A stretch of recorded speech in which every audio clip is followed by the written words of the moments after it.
Hello everyone, I am Shwang Rastogi. So today we will be discussing 1 year strategy for commerce and accountancy optional. That means how you can prepare commerce and accountancy in around 1 year.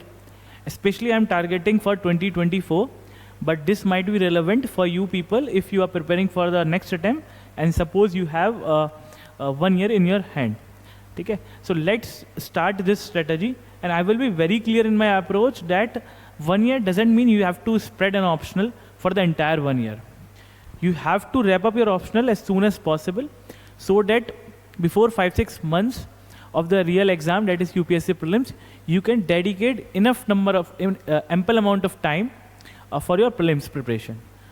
Fine. So it should not happen like you are preparing for your optional till the end of let's say end of months of before prelims. वो नहीं होना चाहिए. अभी थोड़ा सा optional wind up जल्दी करो, उसके बाद आप उसके लिए डेडिकेटेडली प्रिपेयर कर लो. ठीक है. So let's start the session and I will be telling you how you can prepare it, what are the sources you can refer, what should be the subject strategy. All these things specifically for a particular subject I have dealt in different video, so I won't be very specific or technical in my details herein. I will give you reference from where you will get those information, but I will be discussing the overall broad overview about the strategy per se. Fine. चलिए, so let's start कि एक साल में किस तरीके से commerce को prepare करा जा सकता है. तो सबसे पहले समझते हैं प्रिपेयर करना कैसे है. करने में 3 एस्पेक्ट हैं. सबसे पहला चीज रीड एंड अंडरस्टैंड. सबसे पहला पॉइंट है रीड और understand. You have to read the commerce syllabus first, कि what is the syllabus of paper 1, what are the syllabus in the paper 2.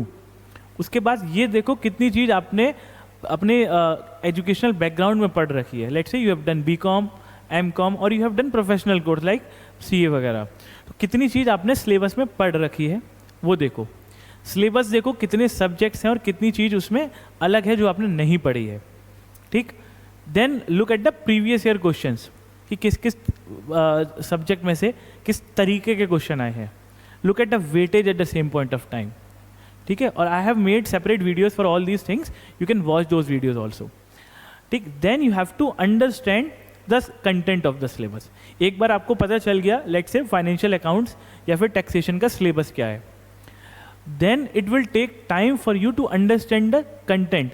Subject को पढ़ने में टाइम लगेगा पहले. You don't have to just कि एक बार सब्जेक्ट पढ़ लिया तो काम हो गया. सब्जेक्ट को ढंग से पढ़ना है, समझना है. ठीक है. Then you will move forward कि उसको अप्लाई कैसे करेंगे यूपीएससी फेज में. ठीक है. तो पहले सब्जेक्ट आपने सिलेबस देखा, प्रीवियस ईयर क्वेश्चन एक बार देखे, ग्लिम्स किए, then you will read and understand the syllabus, understand the subject. अब आपने एक सब्जेक्ट पढ़ लिया, लाइक से फाइनल अकाउंट्स आपने कर लिया.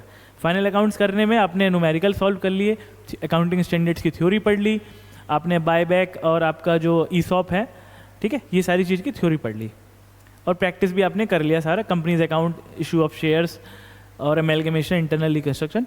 अब क्या चीज़ करनी है उसके बाद? Then you have to focus on revising and consolidating that stuff. एक बार आप 20 न्यूमेरिकल की प्रैक्टिस करोगे जब आप चैप्टर पहली बार पढ़ रहे हो, but you can not prepare और practice 20 numericals after let's say 4-5 months. You don't have that much amount of time. So you need to make sure कि आप कितनी चीज़ बाद में कर सकते हो और कितनी चीज़ आपकी ज़रूरत नहीं है अब करने की. तो आपको कुछ क्वेश्चंस मार्क करने पड़ेंगे, आपको शॉर्ट नोट्स बनाने पड़ेंगे कुछ टॉपिक्स के जो आप पढ़ लोगे. तो उसके लिए आपको थोड़े से अपने शॉर्ट नोट्स बनाइए और अपनी जो चीज़ आपने पढ़ी है डिफरेंट मटेरियल से, डिफरेंट सोर्सेज से, उसको कंसोलिडेट करिए. बट एक कैवियट है, कुछ लोग क्या करते हैं, रिवीजन और कंसोलिडेशन में शॉर्ट नोट तो बना लेते हैं पर वो उसको एप्लीकेशन नहीं कर पाते. What does it means? वो लोग उस चीज़ की प्रैक्टिस नहीं करते कभी. तो it should not happen with you कि आप उस चीज़ की प्रैक्टिस ना करो. आपने नोट्स तैयार हैं बट आपने कभी प्रैक्टिस नहीं करी है. That gives a very false impression. आपने प्रैक्टिस मतलब आपने अपनी प्रिपरेशन ढंग से करी ही नहीं है. Until or unless you practice things, your preparation is useless or it is a fruitless exercise. So what you have to do once you have all done, read the things, revise the things, practice answer writing. Because without practice answer writings, you won't be able to gain anything. एक बार आपने चीज़ पढ़ ली, start practicing. थोड़ा सा comfortable हो जाओ topic में, 1-2 बार पढ़ लो, प्रैक्टिस स्टार्ट करो, आंसर लिखना शुरू करो। शुरू में ख़राब आंसर लिखोगे, शुरू में तरीके से नहीं लिख पाओगे, शुरू में क्वेश्चन समझने में भी टाइम लगेगा। But since it's a process which is at a self improvement वाली पेस होती है, कोई एकदम नहीं सीखता है अच्छे आंसर लिखना, तो अभी लिखना शुरू करो। ठीक है, जैसे ही आपका टॉपिक ख़त्म होता है, एक सब्जेक्ट ख़त्म होता है, एक चैप्टर भी ख़त्म होता है, उसके प्रीवियस ईयर क्वेश्चन लिखो, उसके डिफरेंट तरीके के क्वेश्चन लिखना शुरू करो। ठीक है, that will be good for you. So उसके बाद आपको प्रैक्टिस करनी है आंसर राइटिंग। ये 2-3 तरीके से करी जा सकती है। आप डेली आंसर भी लिख सकते हैं, जो चीज़ आप पढ़ रहे हो डेली, मतलब वीक में 5-6 दिन लिख लो। आप सेक्शनल टेस्ट भी लिख सकते हो। सेक्शनल इन द सेंस, आपका लेट से आपने फाइनल अकाउंट्स पढ़ लिया या फिर आपने ऑर्गेनाइजेशन थ्योरी पढ़ ली, तो ऑर्गेनाइजेशन थ्योरी को एक बार पूरा टेस्ट दो 10-15 दिन में, आपको पता चलेगा किस चैप्टर में से आप किस किस क्वेश्चन कर पा रहे हो। तो उससे आपको ये समझ में आएगा जो चीज़ आपने पढ़ी है उसको आपको रिटेन भी हो पा रही है या नहीं, आप उसको रिकॉल कर पा रहे हो रियल एग्जाम सिचुएशन में या नहीं, वो चीज़ समझ में आएगी। शुरू में आपके आंसर की क्वालिटी बहुत ज़्यादा अच्छी नहीं होगी, that should not be the concern of you as of now. Your concern should be whether you what you have read, whether you understand that, whether you are able to reproduce that in the examination sheet or not. That should be the concern. Gradually answer आपके improve भी होंगे। ठीक है, तो ये तो broad चीज़ें आपको जो कि करनी है एक साल के अंदर। Then we will look at how to cover things. देखो, सिंपल सा तरीका है। लेट्स से अगर आप जुलाई अगस्त में प्रिपरेशन शुरू कर रहे हो, wrap up the things as soon as possible. Complete optional will take around 4 to 5 months, है ना। जल्दी भी हो सकता है, 3-4 महीने में भी कर सकते हो, बट बहुत ज़्यादा जल्दी मत करना कि 2 महीने में पूरा ऑप्शनल पढ़ के बैठ गए, वो आपको चीज़ समझ में नहीं आएगी। आप जल्दी जल्दी इतना भी नहीं पढ़ना है कि चीज़ अंडरस्टैंड ना कर पाओ, you can't able to grasp those things, ऐसा नहीं होना चाहिए। आराम से पढ़ो, 3-4-5 महीने लगा के चीज़ें समझो। पहले कुछ चीज़ ऐसी होंगी जो आपने कभी नहीं पढ़ी है, जैसे इंडस्ट्रियल रिलेशंस आपने नहीं पढ़ा होगा शायद, है ना। आपने थोड़ा सा कभी इनकम टैक्स का कोई पोर्शन नहीं पढ़ा होगा, थोड़ा कॉस्ट का कुछ पोर्शन नहीं पढ़ा होगा, तो वो आराम से पढ़ो आप। Commerce and accountancy optional in UPSC is one of the top scoring optional. As per the latest UPSC annual report, it is also providing more than 12% success rate, which is way higher than many other optionals. We are providing many free initiatives on commerce optional for the beginners. You can join our Telegram channel and you should follow our YouTube beginner series by the toppers and the teachers. You can also schedule one-to-one mentoring call with me to plan your strategy for the commerce optional. Our courses on the commerce include classroom course, enriched study material, detailed solution of the previous year questions, and the daily answer writing mock test and practice. We are also adding the value through value additions.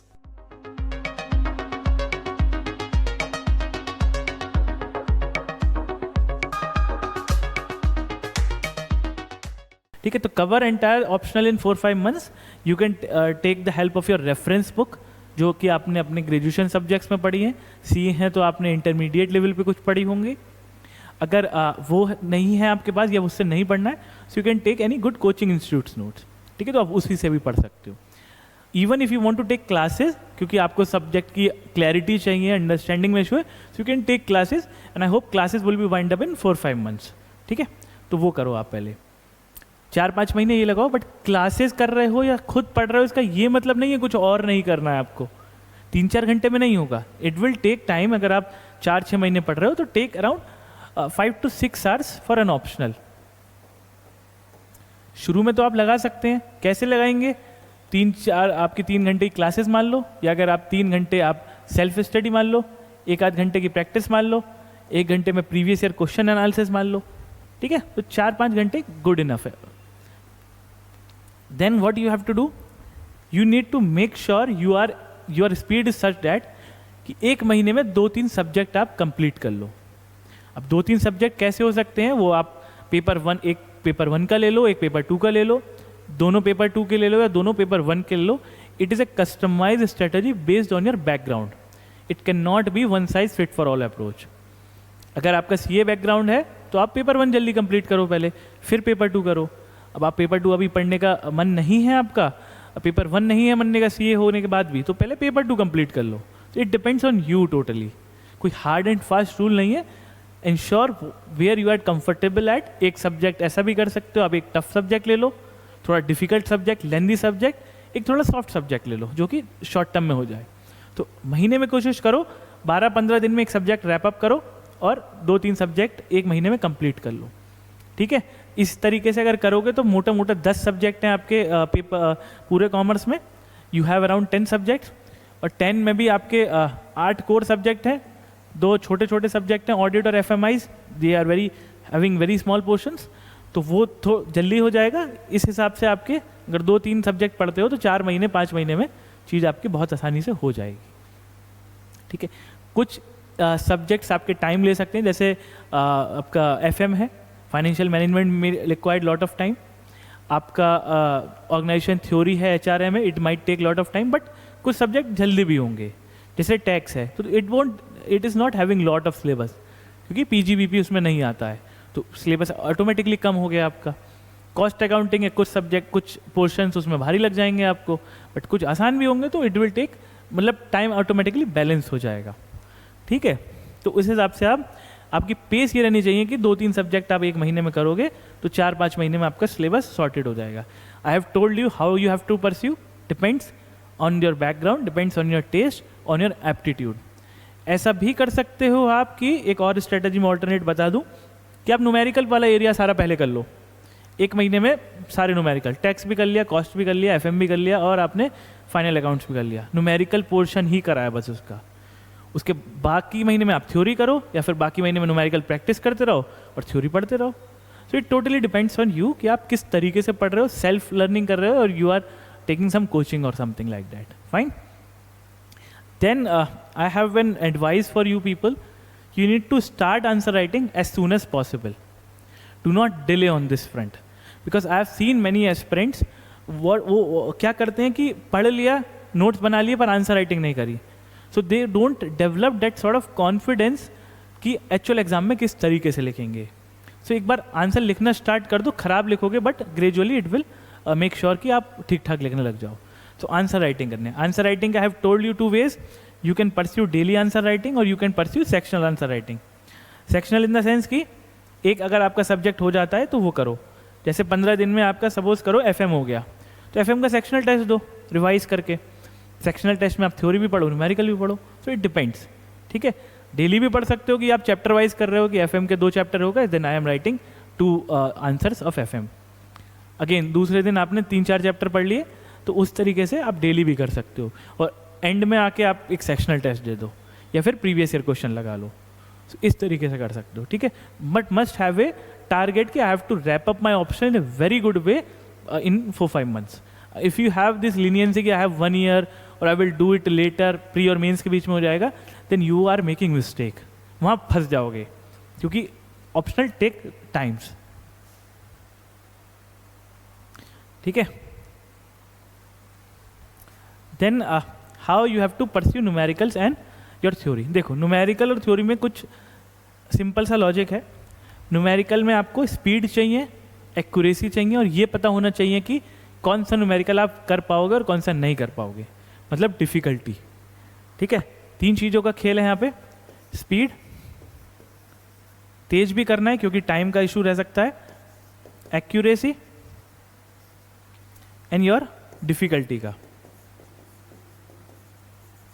देखो difficulty बहुत ज़्यादा है तो I would say कि skip that portion of numerical, दूसरा कोई question attempt कर लो. अगर बहुत ज़्यादा लेंदी है even then I will advise you to take different question, क्योंकि there you have to trade off between time and accuracy in the real exam situation. 15-20 minute है एक न्यूमेरिकल सॉल्व करने के लिए, अदरवाइज एक आध क्वेश्चन छूट जाएगा. और एक्यूरेसी में भाई एक्यूरेसी का सिंपल सा लॉजिक है, जितनी ज़्यादा प्रैक्टिस उतनी ज़्यादा स्पीड उतनी ज़्यादा एक्यूरेसी. सो न्यूमेरिकल में क्या करना है, प्रैक्टिस करनी है अच्छे से. प्रैक्टिस करनी है रियल एग्जाम में किस तरीके से करोगे आप. लेट्स से फाइनल अकाउंट्स का क्वेश्चन है तो आप पूरा एक क्वेश्चन कितनी जल्दी आप कितने एग्जाम में कर पाओगे, या एफएम का कोई क्वेश्चन कैसे करोगे. रियल एग्जाम में मतलब ये होता है प्रॉपर फॉर्मेट बना के, वर्किंग नोट्स बना के, कोई एजम्पशन लिखी है तो उसका नोट्स बना के, ये रियल एग्जाम में होता है. Again you don't have time to do all these things हर क्वेश्चन के लिए. तो क्या करोगे, कुछ क्वेश्चन में जो आपको पता है कि you know the format, you know how to write answer, similar type का क्वेश्चन है. So you will do crisp calculations. Crisp calculation क्या होता है, मतलब कैलकुलेटर के बेसिस पे आपने क्वेश्चन सॉल्व कर लिया, या फिर छोटा सा शॉर्ट नोट बना के फटाफट इसका आंसर ये होगा, ये होगा, ये होगा, पूरा ओवरऑल आपने क्वेश्चन सॉल्व कर लिया. You didn't do that question in a particular format. वो क्रिस्प कैलकुलेशन कर सकते हो कुछ क्वेश्चन के लिए टाइम सेव करने के लिए, जिससे कि आप मल्टीपल तरीके के क्वेश्चन, डाइवर्स क्वेश्चन कर पाओ. तो न्यूमेरिकल का सिंपल सा ये लॉजिक रखना है. ठीक है, बहुत ज़्यादा डिफिकल्ट लेवल के न्यूमेरिकल्स नहीं सॉल्व करने हैं, सबके एक स्टैंडर्ड मेंटेन करना है न्यूमेरिकल्स का based on your analysis of previous year questions. अगर किसी एरिया में से प्रीवियस ईयर क्वेश्चन टफ आए हैं, so you need to do थोड़ा डिफिकल्टी वाले क्वेश्चन उसके. अगर क्वेश्चन एवरेज आए हैं तो उसी लेवल पे क्वेश्चन प्रैक्टिस करो, आसान आए हैं तो उस लेवल पे करो, है ना. उससे एक थोड़ा सा ऊपर कर सकते हो, बट ये नहीं है बहुत डिफिकल्ट कर रहे हो, उसमें टाइम भी लगा रहे हो, एफर्ट्स भी लगा रहे हो, उसका रिजल्ट कोई टेंजिबल रिजल्ट ना दिखे आपको. ठीक है, थ्योरी में क्या करना है, थ्योरी आपको शायद बहुत ज़्यादा चीज़ों की पता चल जाए during the course of your reading. Understanding भी होगी, समझ भी होगी, but the problem is how to put your knowledge and information in the sheet of paper. That is the problem. तो उसके लिए क्या करना है, लिखना है. आंसर पहले लिखना सीखो कि फॉर्मेट क्या होता है, इंट्रोडक्शन, बॉडी, कंक्लूजन, बॉडी को कितने पार्ट्स में एड्रेस करना है, उसमें वेज क्या है, वैल्यू एडिशन किस तरीके से करना है ना. तो वो सारी चीज़ें इट रिक्वायर्स टाइम, ये ग्रेजुअल एफर्ट से होगा.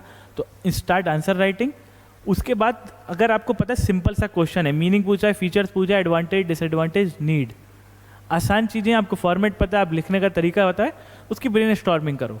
ब्रेन स्टॉर्मिंग में क्या होता है, you just have a particular question, उसका सॉल्यूशन क्या है आपके दिमाग में, you have definition, you have 5-6 points for other part of the question, then you have a conclusion.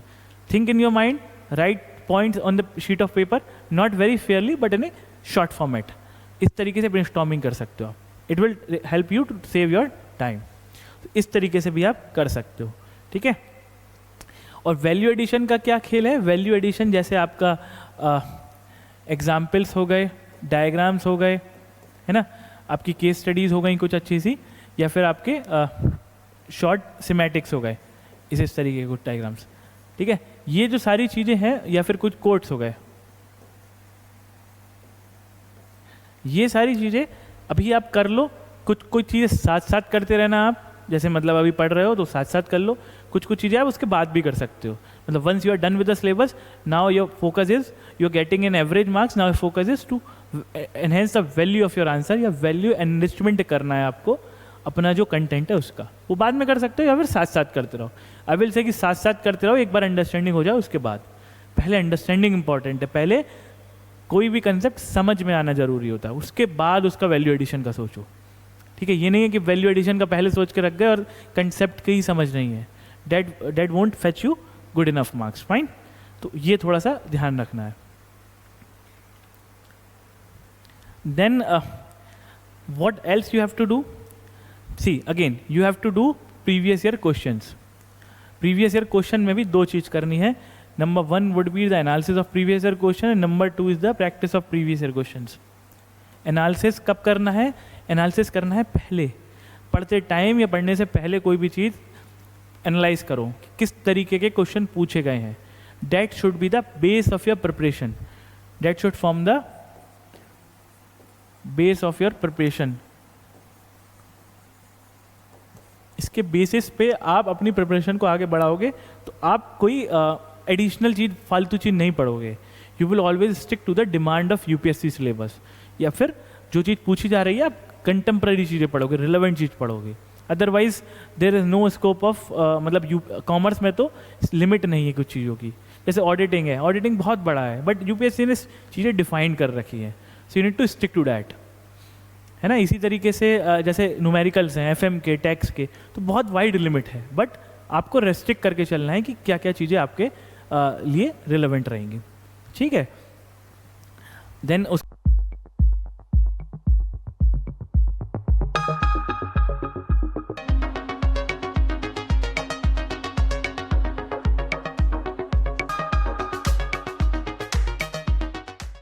Analyse करो. आप प्रीवियस ईयर वर्कबुक ले सकते हो, आप प्रीवियस ईयर सॉल्व क्वेश्चन ले सकते हो, आप प्रीवियस ईयर अनसॉल्व क्वेश्चंस ले सकते हो. ठीक है, then you have to do simulated mock test.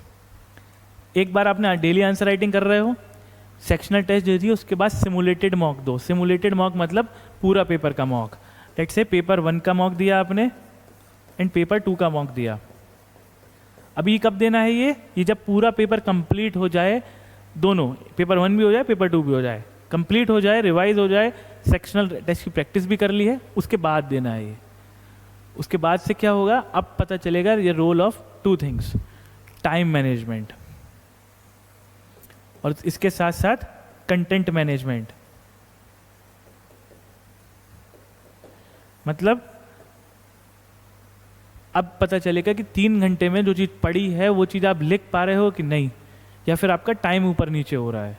क्योंकि अभी तक तो आप एक एक 2 क्वेश्चन लिख रहे थे या फिर सेक्शन लिख रहे थे, अब सारे सब्जेक्ट को एक बार में पढ़ के रिवाइज करके कंटेंट को भी मैनेज करना है कि कौन सा क्वेश्चन अटेम्प्ट करना है और कौन सा क्वेश्चन लीव करना है, और टाइम भी मैनेज करना है कि एक क्वेश्चन में अगर आपने ज़्यादा टाइम दे दिया तो दूसरा क्वेश्चन आपका ऑब्वियसली 1-2 क्वेश्चन आपका छूट जाएगा। सो वो चीज़ें आपको फुल लेंथ टेस्ट में प्रैक्टिस होंगी, इसको FLTs भी बोलते हो या फिर सिमुलेटेड बोलते हो। ठीक है, ये अभी नहीं करना है, इट विल टेक टाइम, मतलब पूरा पढ़ लो, 4-5-6 महीने बाद इसकी फिर प्रैक्टिस करना। फाइन। और फुल लेंथ टेस्ट आप कोई टेस्ट सीरीज भी ज्वाइन कर सकते हो या फिर आप अपना लास्ट ईयर के PYQs भी कर सकते हो। ठीक है, वो भी कर लो, वो भी अच्छा स्टैंडर्ड। पर PYQs आप साथ साथ प्रैक्टिस कर रहे हो तो आई वुड से कि डिफरेंट क्वेश्चंस प्रैक्टिस करो। ठीक है, देन एक चीज़ और आपको कंटेंट मैनेजमेंट में सीखनी पड़ेगी, the art of revision which should be very quick in nature. Revision आपको फटाफट करना पड़ेगा चीज़ों का, उसके लिए तो शॉर्ट नोट बना लो या फिर अपना चीज़ों को बहुत क्रिस्प कर लो। रिवीजन कैसे करना है जल्दी देखो, आपको पता है कि नेक्स्ट डे आपको टेस्ट लिखना है पेपर 1 का पूरा, तो उन क्वेश्चंस को हाईलाइट कर लो जो कि आपको पता है आज प्रैक्टिस करने हैं। थ्योरी आप इस तरीके से मैनेज करो कि आप फटाफट 6-8 घंटे में थ्योरी पढ़ पाओ, वो चीज़ आपको सीखनी है। ठीक है, इट विल टेक टाइम, अभी नहीं होगा, अभी तो आप पहले समझो चीज़ें, but after certain period of time you have to channelise your preparation into that direction only. क्योंकि एग्जाम से पहले भी आपके पास टाइम कम होगा, you have to make sure कि वो चीज़ आप कर पाओ। ठीक है, तो these are the core things. Now now we talk about the paper 1 और पेपर 2। कौन सा सब्जेक्ट पहले उठाएं, किस किस के साथ क्या कॉम्बिनेशन बनाएं। I will be very Frank with you, कोई इसमें कुछ लॉजिक नहीं है, जो चीज़ में आप कंफर्टेबल हो वो उठाओ। पर ये बात ध्यान रखना कि एक पेपर उठा रहे हो तो उसको कंप्लीट करो। ये नहीं होना चाहिए कि 2 चैप्टर किसी पेपर के पढ़ लिए, 2 चैप्टर किसी और के पढ़ लिए, मतलब 2 चैप्टर OT के पढ़ लिए, 3 चैप्टर HRM के पढ़ लिए, 2 IR के पढ़ लिए, ऐसे नहीं करना है। एक सब्जेक्ट उठाओ, उसको कंप्लीट करो पूरा। ठीक है, तो जैसे मैंने बोला कि एक मंथ में आपको 2 या 3 सब्जेक्ट्स पढ़ने हैं ना, तो you make your own combinations of subjects. Let's say अगर आप FM और FIs उठाते हो तो 2 सब्जेक्ट ये हो गए, 1 महीने में ये कर लो, या फिर FM थोड़ा सा बड़ा है तो इसके साथ ये कंपनसेट करोगे तो आसान रहेगा, या फिर टैक्स और ऑडिट कर लो। टैक्स और ऑडिट कर सकते हो। अगर पेपर 1 में करना है तो फिर FM और FIs और कॉस्ट भी करते हो, फाइनल अकाउंट्स और cost. If you want to make a combination की पेपर 1 और पेपर 2 साथ में करना है, सो मेक श्योर इजीली कोई भी टैक्स के साथ OT पढ़ लो, वो भी पढ़ लो। मतलब कोई हार्ड एंड फास्ट रूल नहीं है, it depends on you. If you want to complete paper 1 तो पेपर 1 पहले निपटा लो 1-2 कॉम्बिनेशन बना के। If you want to do them simultaneously, एक से थोड़ा सा मोनोटनी हो रही है, फटीग हो रहा है, बोर हो रहा है, तो साथ साथ बना लो। नहीं तो पेपर 2 पहले पढ़ा लो 2 महीने में। 2 महीने मतलब 15-15 दिन इधर लगाओ, 15-15 दिन इधर लगाओ, 2 महीने वो पढ़ो, 2-3 महीने में वो पढ़ो पेपर 1। इस तरीके से भी आप कर सकते हो। ठीक है, और जल्दी हो जाएगा ये 2 महीने से, एक मतलब 50 दिन का है इसलिए बस। ठीक है, OT पढ़ो, OT के साथ वो भी पढ़ो, फिर HRM और ये IR पढ़ो, मतलब पार्ट A और पार्ट B करके पढ़ सकते हो। ये ऑर्गेनाइजेशन से रिलेटेड है, ये थोड़ा सा ह्यूमन रिसोर्स वाला चीज़ ज़्यादा है इसमें। तो थोड़ा सा सब्जेक्ट को इस तरीके से पढ़ोगे ना जिससे इंटरेस्ट क्रिएट रहे पूरे दिन में। ऐसा नहीं होना चाहिए कि 5-6 दिन बाद एक सब्जेक्ट पढ़ के आप बोर हो गए, फिर यू आर थिंकिंग कि पहले दूसरी चीज़ पढ़ लेते हैं। So take your decision very wisely here. ठीक है, so this is what I just want to say to you in a very brief schedule. एक बात और बता देता हूँ, if you want subject wise strategy कि सब्जेक्ट कौन कौन सा किस तरीके से पढ़ना है with the help of syllabus का एनालिसिस, बुक लिस्ट, या फिर आपका कोई वेटेज कितनी है किस सिलेबस की, तो उसके लिए मैंने हर सब्जेक्ट के लिए अलग वीडियो बना रखी है। You can watch those. Because I don't want to be मतलब इस सेशन में ओवरलोड नहीं करना था इन्फॉर्मेशन. ठीक है, तो आप वो वीडियो देखो किस सब्जेक्ट को किस तरीके से परस्यू करना है. That will be very helpful for you. Fine. So this is all about the 1 year strategy for commerce and accountancy. Thank you very much. Commerce and accountancy optional in UPSC is one of the top scoring optional. As per the latest UPSC annual report, it is also providing more than 12% success rate, which is way higher than many other optionals. We are providing many free initiatives on commerce optional for the beginners. You can join our Telegram channel and you should follow our YouTube beginner series by the toppers and the teachers. You can also schedule one-to-one mentoring call with me to plan your strategy for the commerce optional. Our courses on the commerce include classroom course, enriched study material, detailed solution of the previous year questions, and the daily answer writing mock test and practice. We are also adding the value through value additions.